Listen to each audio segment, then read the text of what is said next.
सत्य को खोजने वाले और जिन्होंने सत्य को खोज भी लिया है, ऐसे सब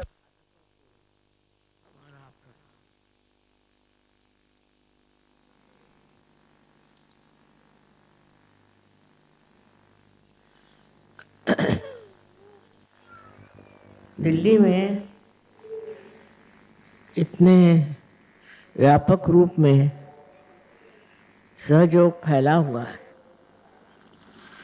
कि एक ज़माने में तो विश्वास ही नहीं होता था कि दिल्ली में 2-4 भी सहयोगी मिलेंगे। यहाँ का वातावरण ऐसा उस वक्त था कि जब लोग सत्ता के पीछे दौड़ रहे थे और व्यावसायिक लोग पैसे के पीछे दौड़ रहे थे। तो मैं ये सोचती थी कि ये लोग अपने आत्मा की ओर कब मुड़ेंगे। पर देखा गया कि सत्ता के पीछे दौड़ने से वो सारी दौड़ निष्फल हो जाती, थोड़े दिन टिकती है। न जाने कितने लोग सत्ताधारी हुए और कितने उसमें से उतर गए। उसी तरह जो लोग धन प्राप्ति के लिए जीवन बिताते हैं, उनका भी हाल वही हो जाता है, क्योंकि कोई सी भी चीज जो हमारे वास्तविकता से दूर है, उसके तरफ जाने से अंत में यही सिद्ध होता है कि ये वास्तविकता नहीं। उसका सुख, उसका आनंद क्षण भर में भंगुर हो जाता है, खत्म हो जाता है। और इसी वजह से मैं देखती हूँ कि दिल्ली में इस कदर लोगों में जागृति आ गई है। ये जागृति आपकी अपनी संपत्ति है, ये आपके अपने शुद्ध हृदय से पाई हुई प्रेम की बरसात। इसमें न जाने हमारा लेना देना कितना है, किंतु समझने की बात यह है कि अगर आपके अंदर ये सूझबूझ नहीं होती तो इस तरह से ये कार्य संपन्न नहीं हो सकता। इसमें एक ही समझना है कि अनेक संतों ने इस देश में मेहनत की, हर एक के घर घर में उनके बारे में चर्चा होती है और उन संतों के बारे में बहुत कुछ मालूमात बुजुर्गों के तो है ही, पर बच्चों को भी हो जाती। धीरे धीरे ये बात जमती है कि आखिर ये लोग ऐसे कौन थे जिन्होंने इतना परमार्थ साध्य किया।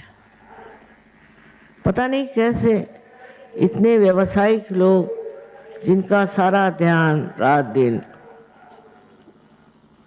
पैसा कमाने में, सत्ता कमाने में जाता है, वो मुड़कर सहयोग में आ गए, क्योंकि उनकी जो वो खोज थी उसमें आनंद नहीं था, उसमें सुकून नहीं था,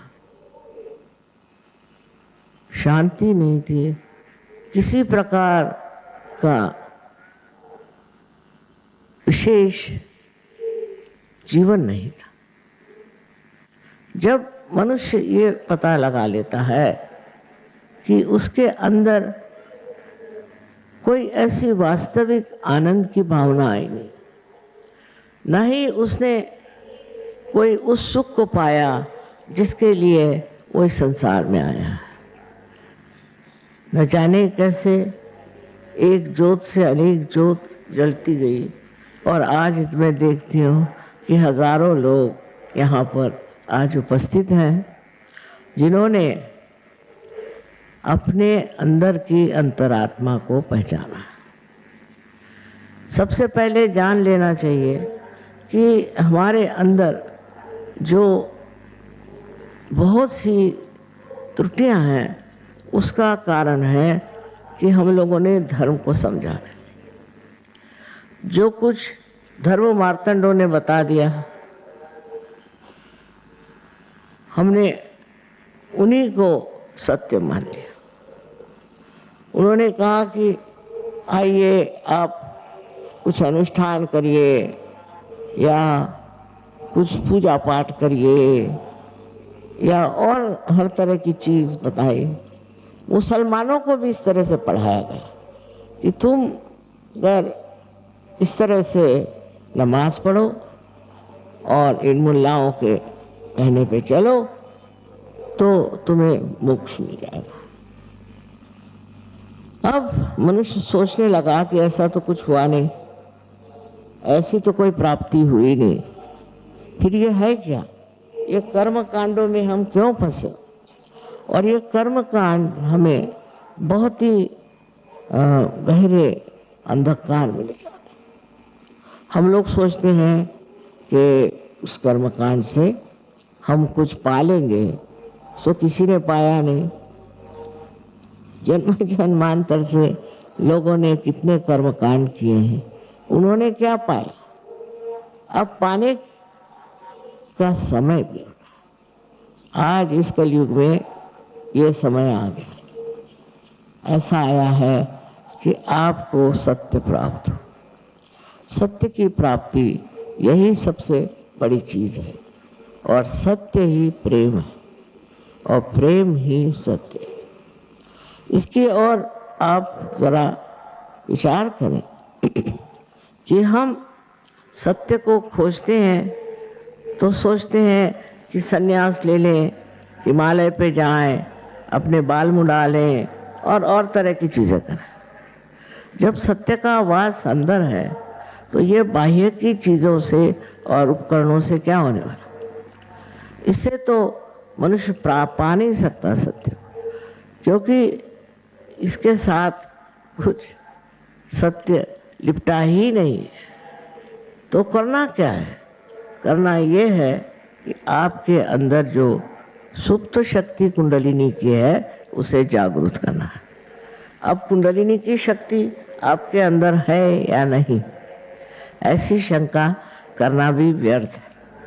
हर एक इंसान के अंदर त्रिकोणाकार अस्थि में कुंडलिनी की शक्ति है और उसे जागृत करना बहुत ही जरूरी है, जिससे कि आप उस चीज को प्राप्त करें जिसे मैं कहती हूँ सत्य, वास्तविकता। सबने कहा है कि अपने को जानो, अपने को पहचानो, लेकिन कैसे? हम तो अपने को जानते नहीं। हम जो हैं अंदर से न जाने कितनी त्रुटियों से भरे हुए हैं। लोभ, मोह, मद, मत्सर, लोभ, सब तरह की चीजें हमारे अंदर, और हम ये नहीं समझ पाते कि ये कहाँ से सब आ रही हैं और क्यों हमें इस तरह से ग्रसित किया हुआ। इस चीज का अगर आप ध्यानपूर्वक समझे तो एक बात है कि ये त्रुटियां जो हैं ये सब बाह्य की। आत्मा शुद्ध निरंतर, उसके ऊपर कोई भी तरह की लांछना नहीं आती, और जब ये आई है तो ये किसी वजह से आई होगी। हो सकता है कि आपकी परंपरागत ही आई, पूर्व जन्म से आई, माँ बाप से आई, समाज से आई, न जाने कहाँ कहाँ से ये सब चीजें आपके अंदर समाविष्ट हुई हैं। अब इसके पीछे कर खोजते रहें कि ये कहाँ से आई, क्या हुआ। इससे अच्छा है कि इसको किसी तरह से नष्ट कर दें। ये हमारे अंदर जो खराबियां हैं यही नष्ट हो जाएं तो फिर क्या हम एक शुद्ध चित्त बन जाते हैं। इसकी व्यवस्था जिस परमेश्वर ने आपको बनाया उसने की। अब आपके अंदर इतनी ही स्वतंत्रता है कि आप अपने को पहचानने के लिए जो सर्वसिद्ध प्रक्रिया है उससे अपनाएं, और वो प्रक्रिया है कुंडलिनी जागरण की। मैं ये बात कह रही हूँ, ऐसा नहीं, अनादिकाल से अपने भारतवर्ष में कुंडलिनी और कुंडलिनी के जागरण की बात की गई। हाँ, हालांकि उस वक्त में कुंडलिनी का जागरण बहुत कम लोगों को प्राप्त होता और बहुत मुश्किलें होती, लेकिन इसका भी समय आ जाता है कि ये सामूहिक हो जाए। और आज यही बात है, इस सामूहिक स्थिति में आपने कुंडलिनी का जागरण पाया है। अब इस सामूहिक स्थिति पे आकर के जब आप इस कुंडलिनी के जागरण से प्लावित हुए और जब आपके अंदर एक विशेष रूप का चैतन्य स्वरूप व्यक्तित्व प्रकट हुआ है, उस वक्त आपको ये सोचना चाहिए कि वास्तविक मैं तो ये हूँ और आज तक न जाने किस चीज़ के पीछे मैं भ्रामकता में मैं चल रहा था। ये सब होता गया, आपके अंदर जमता गया, बनता गया, और ये सब आपके सुबुद्धि दुर्बुद्धि और न जाने किस चीज़ से जुटता गया। सबसे बड़ी बात है कि हमें अपने को अगर पहचानना है तो सर्वप्रथम हमारा संबंध उस चारों तरफ फैली हुई चैतन्य सृष्टि से